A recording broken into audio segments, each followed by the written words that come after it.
If you were at a house party that got invaded by a gang of flesh-melting freaks from outer space, what would you do? These kids thought they'd throw a rager while their parents were out of town, but it turns out that rowdy teenagers wouldn't be the only uninvited guests. It's Project X gone extraterrestrial, and I'm here to break down the mistakes made, what you should do, and how to beat the party-crashing aliens in Kids vs. Aliens.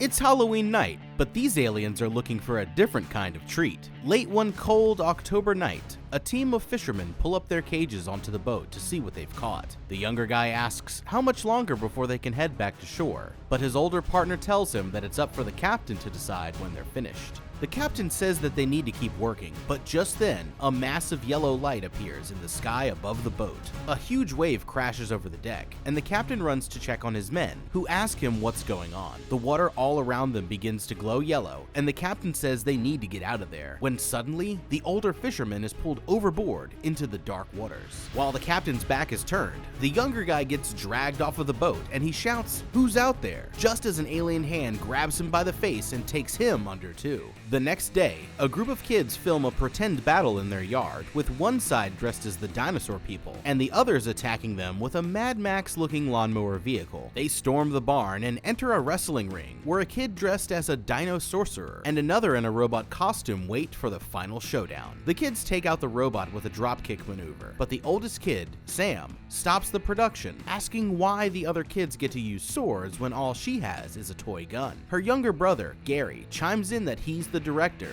and tells her to just go with it so they can get the shot before it gets dark. Suddenly, the dino sorcerer gets nailed in the head with a beer bottle, and a group of local delinquents walk into the barn. Most of the kids run for it, but Gary and his red-headed friend Miles confront them for ruining their movie. Miles takes a swing at the gang's leader, Billy, but he dodges the punch, and his sidekick Dallas puts the kid into a chokehold, pouring beer onto his head. Sam shouts at them to leave the kids alone, and Billy orders Dallas to let the kid go. The teenagers ask Sam why she's hanging out with a bunch of younger kids, and she says that she's just babysitting, but Gary laughs at her, pointing out that she wanted to be in their movie. Billy asks if she has a boyfriend, saying that he hopes to see her around more often before taking his gang and heading out. The kids say that the teenagers are jerks, but Sam blushes, flattered at getting some attention from someone her own age. Later that afternoon, Sam sits in her room putting together her Halloween costume while listening to a news report about the missing fisherman and an unidentified fiery object falling from the sky. She gets a notification on her phone and sees that Billy has sent her a friend request. She opens up the app and looks through his corny pictures when Gary comes banging on the door. He asks her if she's going to come out and play, but she says that she has some homework and tells him to go without her and stay out of trouble. As she tries on some more adult-looking clothes in the mirror, Billy sends her a video of him playing a dorky song on his acoustic guitar. Gary goes back to the clubhouse and the other kids ask where Sam is, but he tells them that she isn't coming. He hands the smallest kid, Jack, some glow sticks, and the kid gets to work on a contraption for the grand finale of their movie. The kids roll camera, and Gary and Miles battle it out in the ring while Jack films and gives his commentary. Gary slams Miles to the mat and calls out his sister for not being there to help. He climbs to the top of a ladder for the big finish, but falls and breaks his arm, and starts yelling for the other kids to call Sam. They get on their bikes and ride to the hospital, with Sam yelling that their mom and dad are going to be furious when they find out what happened.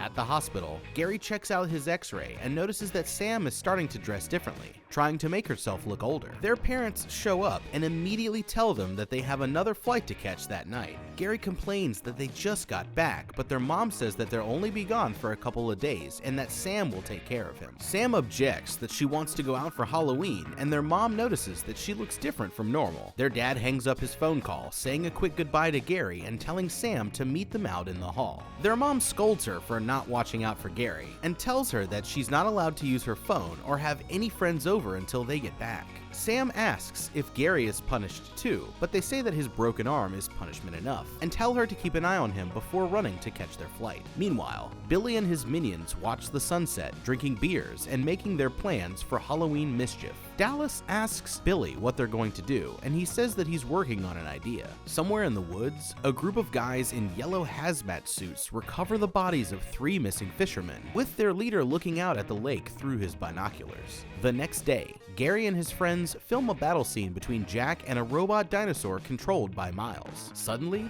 Billy comes up speeding in his car, and Miles pulls Jax out of the way just in time as he nearly runs them over. They ask Billy what he's doing there, and he says that he's there to see Sam, kicking over their wheelbarrow of toys and giving them all the finger before heading inside. Frustrated with the constant bullying, Gary tells his friends that this means war. Billy knocks on the door, and Sam answers, saying that she didn't know he was coming over. He pushes past her into the house, saying that he heard her parents were gone and wanted to come by, whispering to himself that the house is perfect for his mischievous plans. Sam nervously welcomes him in and says that her parents must be rich to afford such a nice place. She responds that they should be since they work all the time, and Billy asks her to show him around. Billy walks into Sam's room and she quickly starts cleaning up her things, saying that the place is a disaster. He checks out some of her toys, sarcastically saying that she has a lot of neat stuff, before picking up her cape and asking her about it. Sam tells him that she was going to wear it for Halloween, and Billy says that it would look cute on her. He asks her about the poster on her wall, and Sam tells him that it's her favorite wrestler, Valoria. Billy says that he used to be into wrestling and asks if she thinks she can take him on. They square up, and Sam pins him around, putting his arms behind his back. He throws her onto the bed, and they kiss. Just as things are getting hot and heavy, Gary and his friends break into the room and start beating them with lawn decorations. Suddenly, the power goes out, and a bright yellow light flashes from somewhere outside, accompanied by an otherworldly roar. Sam thinks that Gary had something to do with it and yells at him to grow up and stay out of her life. The power comes back on, and Billy shoves the kids out of the room, giving them the finger and closing the door. He blocks the door with a chair, and he and Sam go back to making out. Are you tired of feeling like a character in a horror movie who keeps making the wrong decisions, constantly battling against your bad habits? Well, fear not, because Fume is here to steer you in the right direction. No need for mind-bending spells from your local witch, or a creepy neighbor who dabbles in the occult. Fume has got you covered with their innovative and award-nominated device. Say goodbye to the scary consequence of cold turkey, and hello to a new and exciting way to break your bad habits. Fume understands that not everything in your bad habit is necessarily wrong, just the bad parts. So why not remove the spooky stuff and keep the good? It's like cutting the killer out of a slasher film and keeping the happy ending. This clever device uses flavored air instead of vapor, and all natural, delicious flavors instead of harmful chemicals. It's a habit you can indulge in without any haunting side effects. But that's not all. Fume also comes with an adjustable airflow dial and movable parts that are perfect for fidgeting. So not only will it help you break your habit, but it will keep your fingers busy and your mind distracted from any creepy crawlies or murderers lurking around. So don't wait for the next horror movie to scare you straight. Get your hands on Fume and kill your bad habits in a fun and easy way. Fume has served over 100,000 customers and has thousands of success stories. And there's no reason that can't be you. Join Fume in accelerated humanity's breakup from destructive habits by picking up the Journey Pack today. Head to tryfume.com/howtobeat or scan the QR code and use code HOWTOBEAT to get 10% off when you get the Journey Pack today. That's tryfum.com and use code HOWTOBEAT to save an additional 10% off your order today.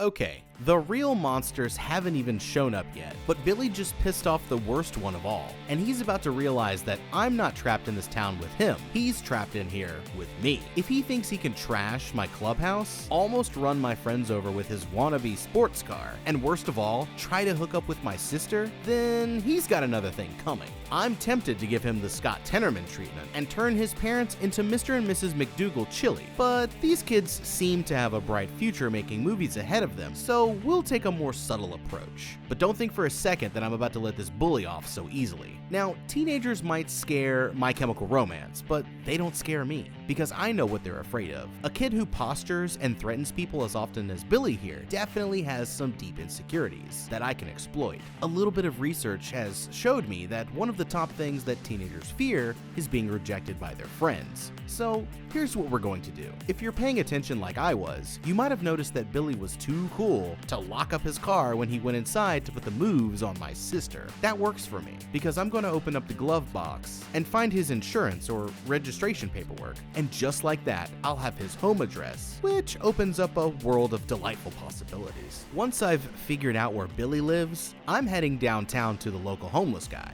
Then I'll offer him 20 bucks to grab me a 6-pack from the liquor store and tell him to make sure that they have twist-off caps. With the booze secured, I'll leave the beers out in Billy's car, with a note that makes them look like a gift from his secret admirer, aka my sister. Since he thinks that they're from her, he won't question it. What he doesn't know is that I've put laxatives in all the bottles before sealing the caps back on, and when he drinks it, he'll crap his pants right in front of all his friends. Seeing their leader soil himself, his minions will lose all respect for him, turning on him and leaving him alone in this cruel world. The best part is that if he thinks the beers came from my sister, he'll probably decide that he never wants to see her again. As the final nail in the coffin, I'm going to screen record his little acoustic guitar performances and post them up on YouTube for the whole world to see. If his self-esteem wasn't obliterated yet, then the YouTube comments section should do the trick. With his friends becoming his bullies and his talents being ridiculed by strangers on the internet, I'll finally reveal to Billy that it was me all along. What's he gonna do about it? Attack a kid? If he tries that, he'll go to jail. And nobody will believe that an innocent little middle schooler like me could have come up with such an evil plan. If this seems crazy, remember that he tried to ruin my life first. And honestly, I'm being a gentleman by stopping here. Maybe next time Billy will think twice before he decides to mess with a bunch of kids half his age. And I have a feeling he'll get what's coming to him before this movie's over.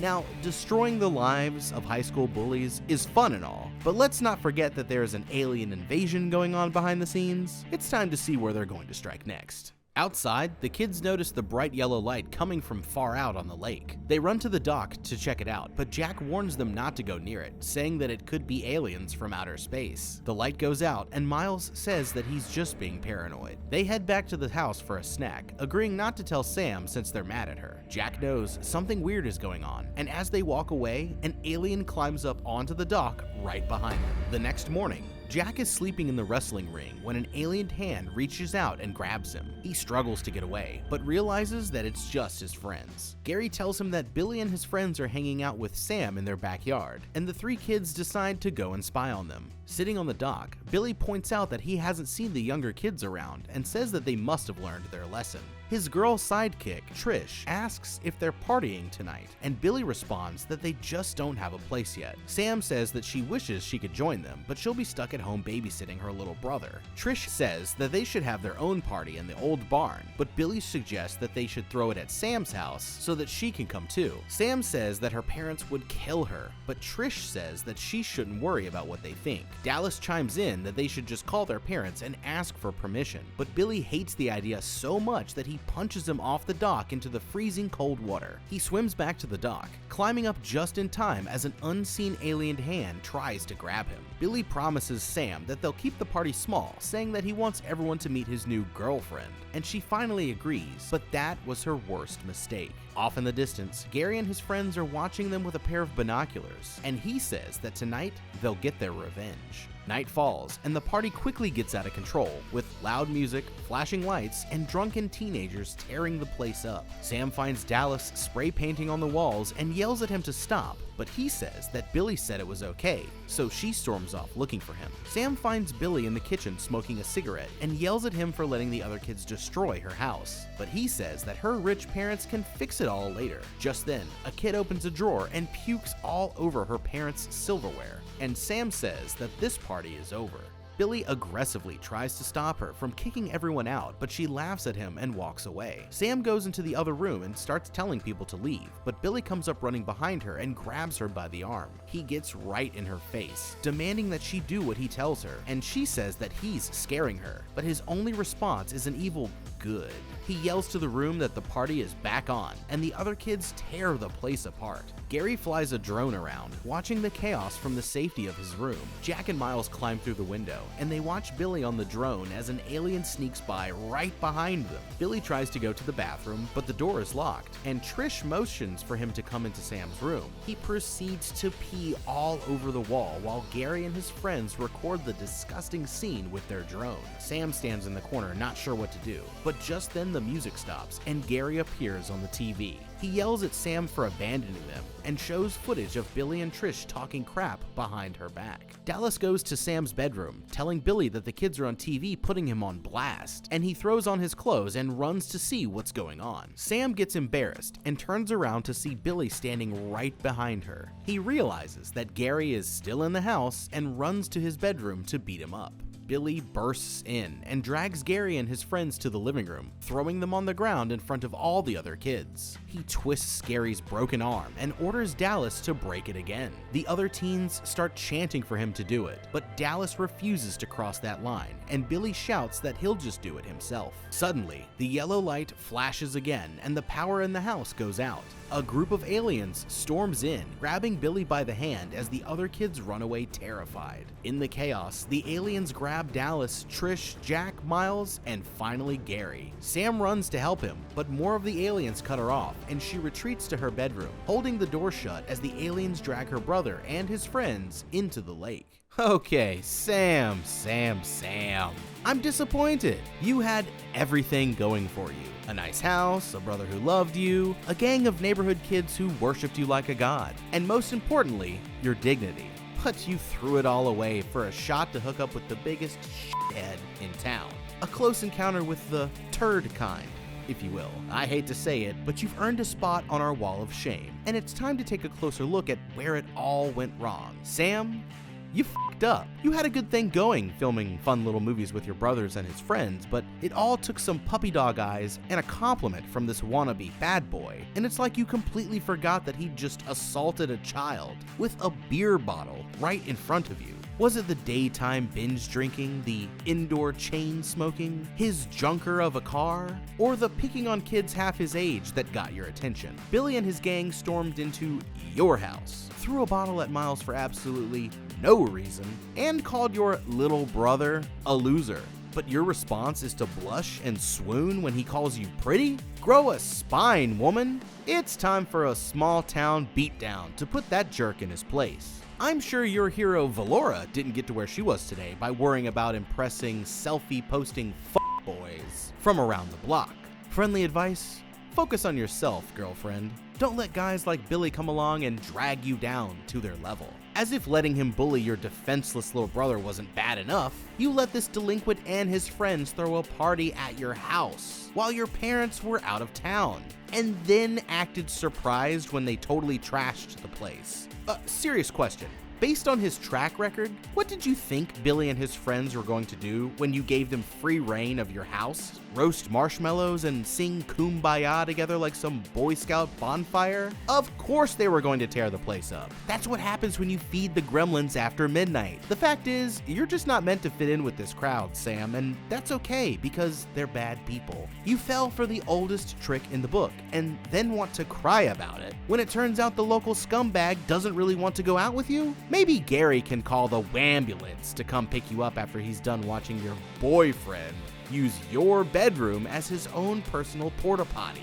And that's not even the worst of it. Not by a long shot. You see, as if letting bad boy Billy trash your parents' house and beat up your brother wasn't enough, you somehow ended the night by letting Gary get abducted by flesh-melting aliens, which I'll point out is very bad. Newsflash, Samantha, it was probably the bright lights and loud music from your party that attracted E.T.'s evil cousin in the first place. And when the aliens showed up, you cut and ran for your life without giving a second thought to your own little brother's safety. Shame on you. Seriously, Gary was right there, and you ducked out at the first sign of trouble without even trying to fight back. A pitiful performance, to say the least, especially when there were so many perfectly good meat shields around to pick from. Valora would not be impressed. And I think you dropped something while you were cowering in your bedroom. This L. It's time to set things right, but boy, do you have a lot of work ahead of you. When you've sacrificed your self-respect for a chance to make out with Dennis Reynolds Jr.,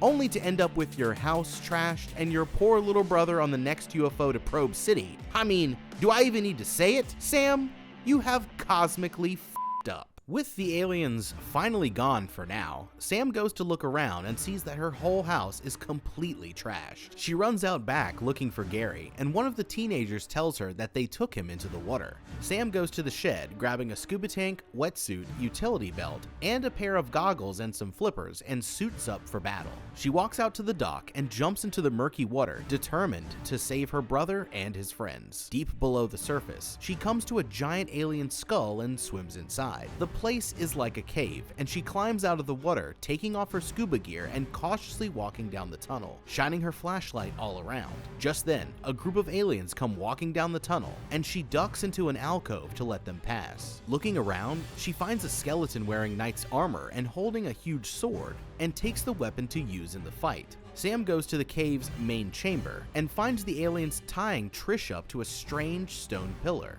The girl begs Billy for help, but he sits back and does nothing as a horrific beak in the stone releases a strange red slime that melts all of her skin right off her body. That makes one victim down, with 6 more to go. Once she's dead, the aliens come for their next victim, and Billy shoves Dallas right to them. Gary tries to run for it, but Billy stops him, and one of the aliens drags him away, chaining him up to the pillar. Meanwhile, the aliens chain Dallas up in another chamber. Some kind of special alien in a red robe holds out a pot made from a human skull, and one of the other aliens spits a bunch of green slime into it. The leader pours the slime on Dallas's head, transforming him into a fang-toothed monster. Sam sneaks up behind the aliens that have her brother, and one of them rushes towards her, but she slices it across the chest with her sword. She chops off Gary's chains and stabs the other alien straight through the stomach, saving the kids as Billy escapes in the chaos. Billy runs through the tunnels, trying to find his way out, but accidentally stumbles upon Dallas, who's been transformed into a freakish monster with knives for hands. He gets closer, but Dallas bursts free of his chains, roaring at Billy and chasing him down the tunnel. Sam and the kids run for their lives as a group of aliens swarms in and surrounds them. They make it to the exit, but Billy beats them to it and jumps into the water with Sam's scuba gear. She hands Gary her flashlight, and the kids jump into the water, swimming for their lives as Dallas and the kids close in behind them.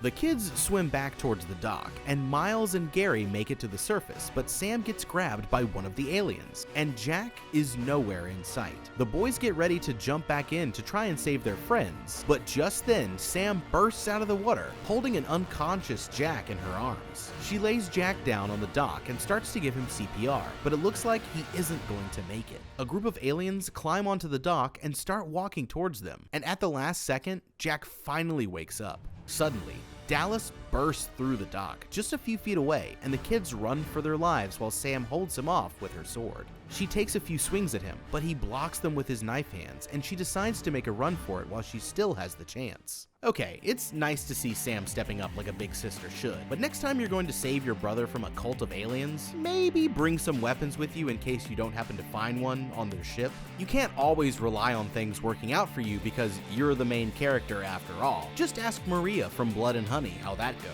Instead of going in unarmed while I was suiting up in the shed, I would have also looked around for some weapons to defend myself with once the fighting started. There's got to be a baseball bat, an axe, a knife, or some other kind of alien-slaying tool around here. That kid in the robot costume from the beginning had a chainsaw, and you couldn't ask for a better alien chopper than that. She can't bring it with her into the lake since submerging it in water would gunk up the engine, but I'd still set it near the dock so I'd have it handy if the aliens decided to chase me up to the surface. Also, before jumping in the water, why not call the local police for some help? The aliens seem to shut off the power whenever they show up, but it usually comes back on once they're gone. So it couldn't have hurt to try to pick up the phone to see if it was working. Even if it wasn't, she has a cell phone, and as long as it's charged, she should be able to make that call. You don't have to tell them that your little brother was just abducted by aliens, since they obviously wouldn't believe it. Just say that he fell in the lake and you need help, and the police should come to respond. Let them figure out what's going on once they get there. Sam walks in on a pretty gruesome scene, but she's wielding King Arthur's sword, and the aliens are busy melting Trish, so I would have capitalized on the element of surprise and used that moment to strike. They honestly don't look all that intimidating, and we can't just sit around and wait to see what happens next, so I'm chopping up the closest one to Gary, and figuring out the rest of the plan on the fly.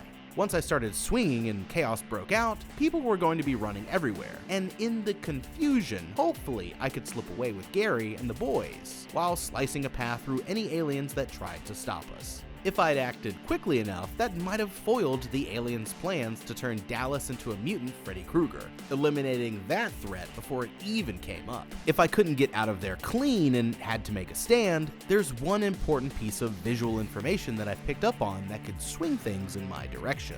The alien with the red hood appears to be their leader, so I'd target that one first, and hope that when I cut him down, his minions would run for their lives or lose the will to fight. It's not a foolproof plan, but if I stood around for too long waiting for the right moment, then we'd all end up as alien food. And with a weapon like that in my hands, I'd feel confident taking their whole species on. Once we made it out to the dock, if Dallas Scissorhands was still coming after me, I'd aim for his elbows or shoulders and try to cut those mittens right off before he even had a chance to use them. 3 slices should do the trick, 1 for each arm, and then 1 to separate his head from his body, and it's goodbye for Zombie Wolverine. Sam and the boys made it back to shore, but they're not out of the woods yet, and we'll have to see if they can make their escape before it's too late. The boys make it back to the house, but the doors are locked, and Billy flips them off through the glass. Dallas appears behind them, and they run for it as he charges forward, busting through the glass door into the house and going after Billy. He chucks a beer bottle at him and runs outside, hiding in his car while Dallas stalks around the yard looking for him. Sam and the kids get back on their bikes and ride off into the woods as the alien ship rises out of the lake. Billy looks out of the car window, and Dallas jumps up right in front of him, ripping the car door off and throwing it across the lawn. He sticks his head right in Billy's face, but Billy grabs a lighter and a can of spray paint and torches him with it, buying himself a moment to escape. Sam and the kids ride through the woods with the aliens and their ship chasing after them. Realizing that they won't be fast enough to get away, they decide to ditch their bikes and hide behind a nearby tree, watching as the aliens search for them in the dark. After a few tense moments, the light goes away and it looks like the aliens are gone. The kids stop to catch their breath, and Gary says that he thinks that the aliens are using human skin as fuel for their spaceship. They start to panic, but Jack reassures the group that they'll get through this if they just stick together. Gary apologizes to Sam for being such a jerk, but she says that it's okay and kisses him on the head. The kids ask her what they should do now, and Sam says that someone must have seen what happened, so they should just stay put and wait for help. Suddenly, the yellow light returns, and the aliens lunge at them from the darkness. The kids run for their lives, and Sam hits one of the aliens with a behind-the-back stab straight into the gut. 2 more of the creatures cut off her escape, and she swings at them with the sword, but they dodge her strikes. One of them grabs her by the shoulder, and she spins around, hacking off its hand with 1 clean swipe. She dodges around the other alien, grabbing it by the back of the head and stabbing it through the eye socket with a tree branch, before running off after the kids. Finally, they make it to the barn and slam the door shut behind them. Just when it looks like they're in the clear, Billy pops out from the darkness and grabs Sam, holding the sword to her neck. The kids shout at him to let her go, but he tells them to shut up or the aliens will hear them. At the last moment, Jack jumps onto Billy's shoulders from the top rope, choking him out while Sam makes her escape. The kids manage to hold him for a moment, but Billy overpowers them, slamming Jack to the mat and stabbing him through the chest with the sword. The kids rush to help their friend, and Billy points the sword at Sam, saying that she made him do this. Just then, the yellow light returns, and they see Dallas hunched over in the doorway, ready to tear them all to shreds. He roars and runs right at them, and Gary and Sam run for the basement, with Billy and the monster chasing close behind. They get to the ladder leading to the attic, and Billy lunges at them with the sword, but he gets it stuck, and Sam blasts him with the haymaker straight to the nose, dropping him like a bad habit. They climb up the ladder, and Billy lays on the floor crying as Dallas comes and stands over him. He begs for his life, but Dallas sinks his fangs into his neck, ripping Billy's throat out and ending him once and for all. That makes 2 victims down, with 5 more to go. Okay, it's about time this delinquent got what he deserved. There's nothing quite like watching a bully get what they have coming to them, and at the jaws of his former minion too. I think they call that poetic justice. But Billy probably wouldn't even know what that means, since something tells me he didn't pay very much attention in English class. After climbing out of the lake, instead of immediately going for the woods where I could end up lost in the darkness, I would have tried to see if one of the several cars still parked in the driveway had its keys inside. When Billy goes to hide from Dallas in his beater, we can clearly see that there are at least 2 more cars nearby, and even one has its headlights on. Sam's been slaying aliens with no problems so far, so she could have held them off with her sword while the boys tried to get one of the cars started. It might not work out, but if they could get a car going, then they'd be home free to speed right out of there. So it's worth to at least try that idea before resorting to hiding in the woods. Now, I've got to wonder what was going through these kids' heads when they decided to ditch their bikes and just hide behind a tree. We don't have anything concrete to go off of when it comes to just how fast these aliens really are, but based on what I've seen so far, they don't look to be all that quick, and I seriously doubt one of them can run faster than I could pedal away on the bike, especially if I was pedaling for my life. Even with the alien ship chasing after them, they still had a pretty good lead, and the trees providing them cover from above, so it probably wasn't the best idea to ditch their only escape vehicle so early.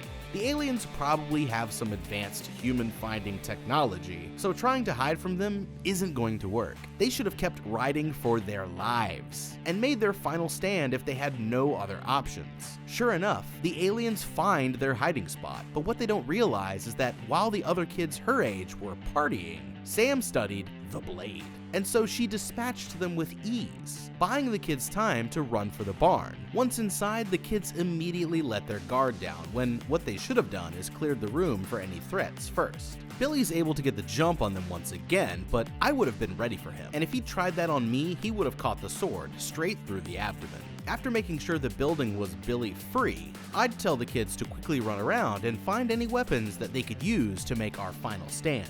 That chainsaw from the beginning of the movie should be around here somewhere, and if I could get my hands on it, those aliens wouldn't stand a chance. Sam's killed a dozen of them with just her sword, so if we got the 3 boys armed up with some improvised weapons, then we should definitely be able to put up a fight. Besides looking for more alien-slaying tools, I would have also tried to block the door shut with a board or some heavy farm equipment, and set up some booby traps at critical choke points around the place if I had time. It wouldn't hold off the aliens forever, but anything that I could do to buy us more time and hopefully kill a few of the freaks without the need for direct confrontation would be worth a shot. Since they didn't check their corners, Billy ambushes them and stabs poor little Jack. And to make matters even worse, Dallas shows up. But if you're paying attention, it seems like every time he's around, he goes after Billy first. Noticing that, I would have quickly hidden the shadows as soon as we got into the basement, and tried to trip Billy as he chased after me. Hopefully he'd drop the sword, and I could take it and run while Dallas came along and finished him off. By turning the tables and getting the jump on Billy, that would have saved them from almost getting shanked while they were going for the ladder. But luckily he decided to try and stab them through it, instead of, just going around to the other side, and gets the thing stuck, giving Sam an opening to Falcon punch him straight in the schnoz. Dallas comes along and finally gives this loser his just desserts. But the fight's not over yet, and we'll still have to see if Sam and the boys can make it out of this nightmare alive. Sam and Gary make it up to the attic, but hardly have a second to catch their breath before Dallas comes bursting in behind them. He goes after Gary, but Sam slices him across the back with her sword. He turns to face her, and the two duke it out, going at each other with her sword and his knife hands. They exchange blows until finally Dallas swipes the sword out of her hands and sends it flying across the room. At the last second, Gary crouches down behind him, and Sam hits Dallas with a dropkick maneuver, sending him flying through the wall. That makes 3 victims down, with 4 more to go. The alien ship appears in the sky outside and tries to drag them out with a tractor beam. Sam grabs a support pillar and holds onto her little brother, but the force is too powerful, and he slips away. Gary manages to climb onto something just before he's sucked out, and Sam screams at him to hold on as more aliens surround her. Back downstairs, Jack tells Miles to use the grand finale.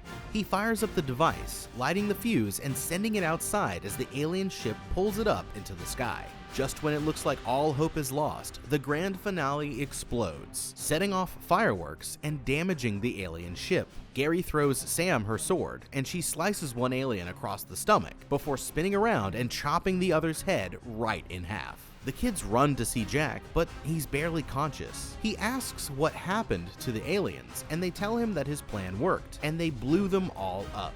They put Jack in a wheelbarrow and run out of the place, but before they can make it far, he dies. That makes 4 victims down, with 3 survivors, but the aliens aren't finished with them yet. Before they can even process what just happened, several more aliens approach them from the darkness, and Sam readies her sword for the fight. Suddenly, floodlights turn on behind them, and a mysterious paramilitary force appears, gunning all of the aliens down. The kids think that they've been saved, but the men wrap plastic bags around their faces and drag them away. Okay, Sam and Gary climb up into the attic before their final showdown with Dallas, but since that they know he's coming up the ladder right behind them, why not just wait for him to burst through the door and cut his head off? As soon as he came bursting in, I would have laid into him with that sword and put him out of his misery for good. Sam has another opportunity to take out Dallas while he's going after Gary, but just hits him with a weak slice across the back of the head. He was wide open for a headshot, and that would have ended the fight before it even started. The kids think that they've won the fight, but ended up surrounded by the aliens once again. And just when you think things can't get any worse, a paramilitary organization shows up. Of all the things that I've faced down in these videos, they're always the scariest, because as soon as you think you're in the clear, you either get shot or taken hostage by these creeps. Give me a spaceship full of aliens any day, and I'll send them packing back to Mars no problem, but military dudes with assault rifles? That's the last thing that I'd want to see. And I knew the kids were done for as soon as they showed up. The minute I saw those guys coming, I would have known to run for my life, but I probably wouldn't have made it very far. Hopefully, they'd be looking to take me alive, which would at least give me a fighting chance to escape. If I could make it to the woods, I might be able to shake them while they were distracted with the rest of the aliens, but that would probably just be about my only option here. One last thing I want to point out. If you're paying attention, you'll notice that the octopus logo on the arm of Sam's wetsuit is the same as the one on the back of the PMC's truck. Does this mean that her dad was somehow involved with these guys? Maybe her parents knew the aliens would be showing up, and that's why they left town at the beginning of the movie. My money's on them having something to do with it, but I guess we'll just have to wait to find out. The men load the kids and Alien into the back of a truck, hooking them up to some strange cryogenic apparatus, and putting Sam's sword into a special case. The alien ship rises into the sky above them, and it seems like their nightmare is just getting started.